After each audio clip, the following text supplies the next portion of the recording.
é de uma simplicidade.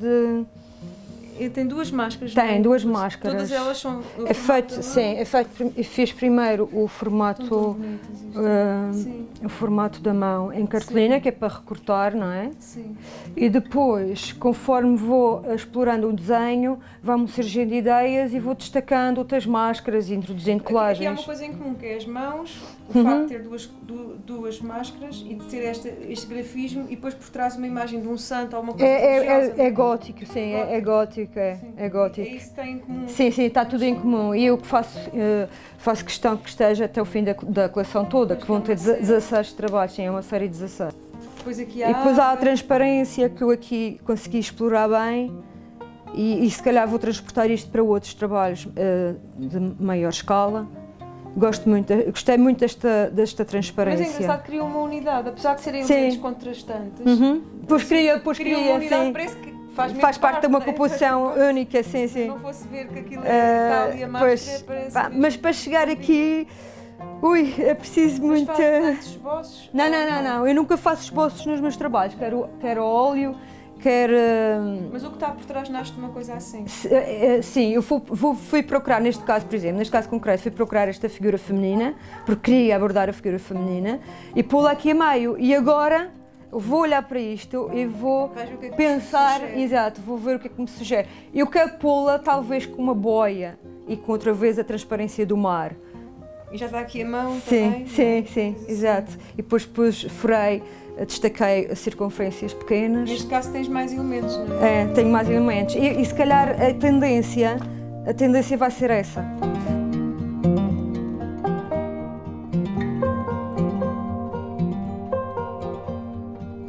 Podes falar um pouco sobre este último trabalho? Há algum tema que une estes trabalhos? É assim, o tema tem a ver um pouco com o título que eu dei à coleção, que foi bem no início, que se chama Salobros de Afetos. Salobros porque é uma mistura entre água doce e água salgada, e quando eu iniciei esta coleção estava a passar muito tempo em Lisboa, e daí o recorrer à água salgada e à água doce como o Rio Tejo, e para chamar, digamos aqui, o meu mar e o Rio Tejo da cidade onde estava a ficar.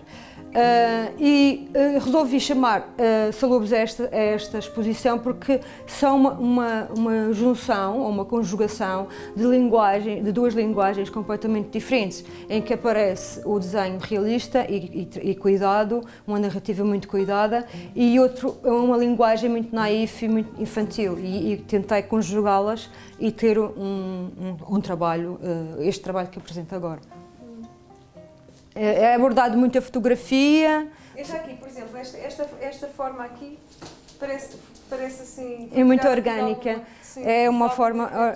Não, eu quis abordar aqui um pouco a liberdade através de asas, que não são asas, mas que para mim são, mas que depois também são um tipo de casulos, se quisermos, que eu identifico-me muito com esta forma. Tem tudo a ver com a minha vida e pronto, com as minhas vivências. E este está aqui representada a mesma pessoa está aqui representada, em que a figura da esquerda está a olhar para ela própria e a sentir uma certa distância, como se pertencesse a um passado e tivesse que largar esta personagem dela própria para seguir caminho para outras coisas. Não poderia acompanhar sempre. Exatamente, sim, daí a frase, não poderia acompanhar sempre. E esta letra assim, intencionalmente infantil, e às vezes esta linguagem infantil é de propósito. É de propósito para pegar em algumas coisas da infância, não é? Sim. Que fizeram sobre ti. Eu tenho muito esse... Que trazes também um pouco intencionalmente esse mundo da infância. Pois, está sempre representado nos meus trabalhos, a parte do regresso à criança e ao mundo infantil, é uma coisa que me acompanha sempre. Mas por outro lado também tem outras imagens de outros universos, não é? Como este aqui. No fundo estás a aplicar a mesma técnica. Exatamente. E tinhas utilizado aqui pela primeira vez? Pela primeira vez. E depois essas coisas vão acompanhando para outros trabalhos. Ali, por exemplo, aqui eu trabalhei muito o monocromático. Mas este xadrez também é... Não, este já foi feito por mim, com lápis. O xadrez? Sim, por lápis. Estás a ver esta circunferência? Sim, continuaste para cima da... Sim, é esta forma orgânica que eu te disse há pouco. Sim. É esta. Só que é feita com grafite. Sim, aqui está feita sobre grafite por cima da máscara preta. Depois continuaste a fazer em negativo isso, em cima da fotocópia. E depois ali já é a máscara. Já é outra vez a máscara com desenho. Para não se notar, fizeste a sombra a lápis. Claro, para introduzir a sombra, para introduzir uma na outra. E o rosto é um rosto de propósito assim vincado. É, sim, é de propósito, feia. Ela é feia. Aliás, ela é medonha.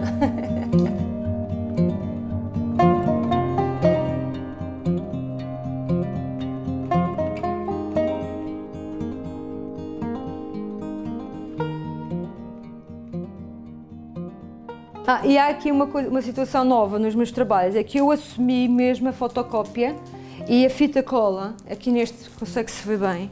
Mas isto é desenho aqui, esta parte é desenho. Este aqui é desenho. A cara é. E é uma pessoa da minha vida, alguns destes rostos são pessoas que pertencem à minha vida, de amigos.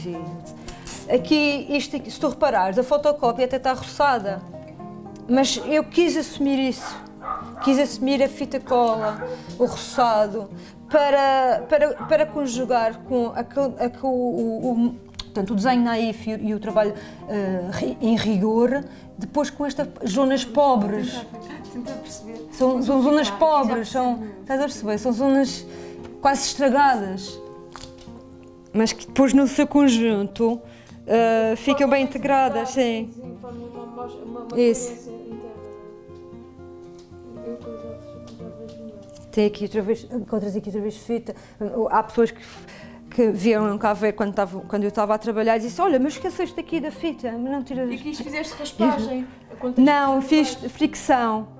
É papel vegetal e depois tem portanto, um elemento por baixo, um objeto, em que eu fricciono. Fizeste com por fricção, sim. Aquela colagem é um óleo meu. É um recorte de um trabalho meu. Eu não quis meter Pois há aqui misturado elementos, isto aqui é colado. E depois isto é gravado na folha, porque a folha, como tem 300 gramas, permite que haja, através da força, um vínculo do próprio papel. Estes tracinhos são gravados? Sim, são gravados. E aqui também, se tu reparares aqui, temos a pouca luz, mas isto aqui é colado, o cabelo dele é colado. Mas aqui, estás a ver, a flor aqui, repete-se gravada. Mas aqui não se nota muito. Mas com luz tu consegues perceber isso. E aqui quis assumir mesmo o desenho infantil e a textura visual que encontras aqui no... Isto aqui é uma colagem? Sim. É uma colagem. E depois por trás está... Tem uma máscara, sim. E tem depois o elemento tridimensional que podia ter sido feito por uma criança, mas por acaso foi feito por mim. Foi uma viagem que eu fiz e levei comigo a pasta de papel para estar a trabalhar, porque não gosto de estar muitas horas sem fazer nada. E eu preciso mesmo de trabalhar. Eu tenho isto como uma necessidade mesmo muito grande.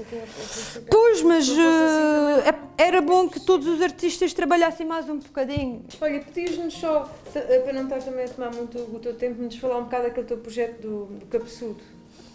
Sim, portanto foi uma cabeçuda, neste caso, que eu fiz numa ação de formação, cá no Funchal.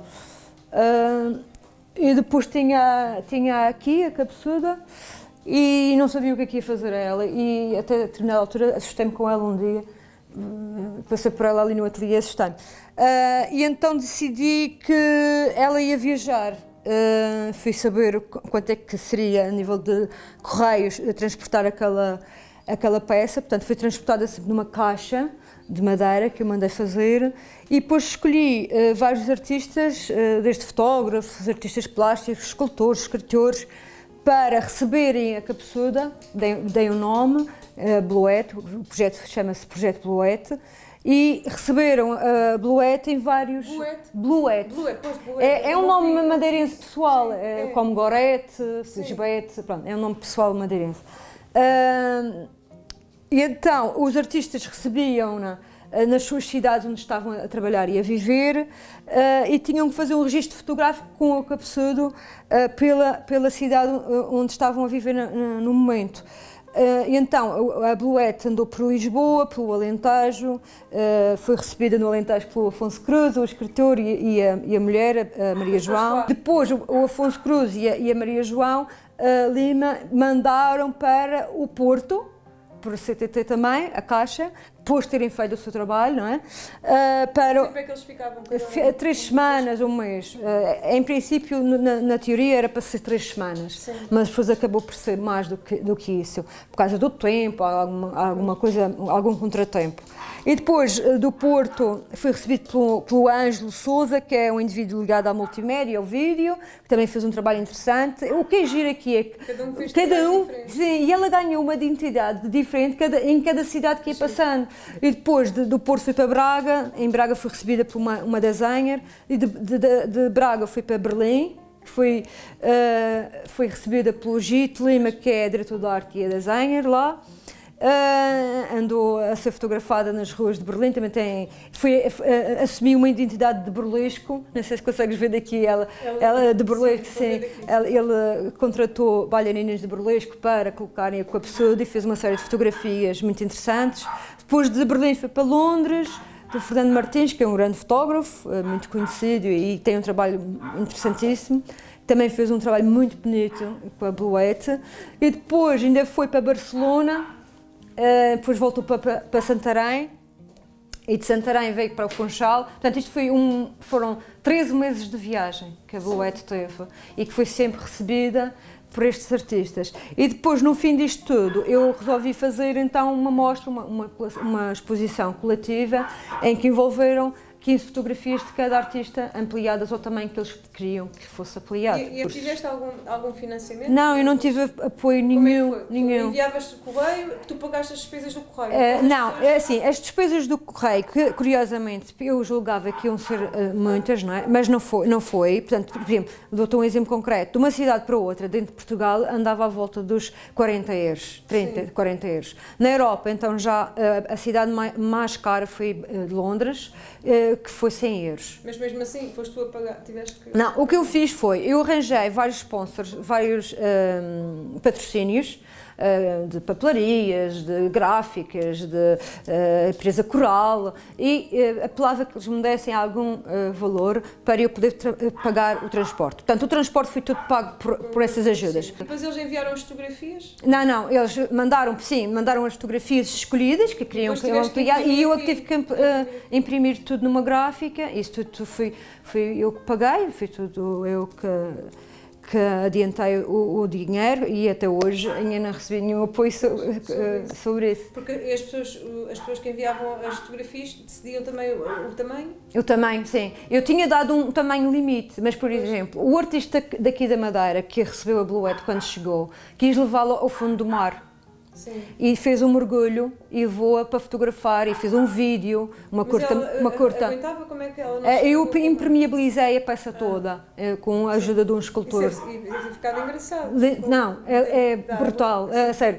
Eu achei a ideia genial, sabendo a priori que ia correr o risco da escultura mesmo assim estragar-se, mas eu quis. E muita gente deu para trás e disse: Carla, tu não faças isso, tu vais estragar a peça. Mas também já tinhas tanta documentação.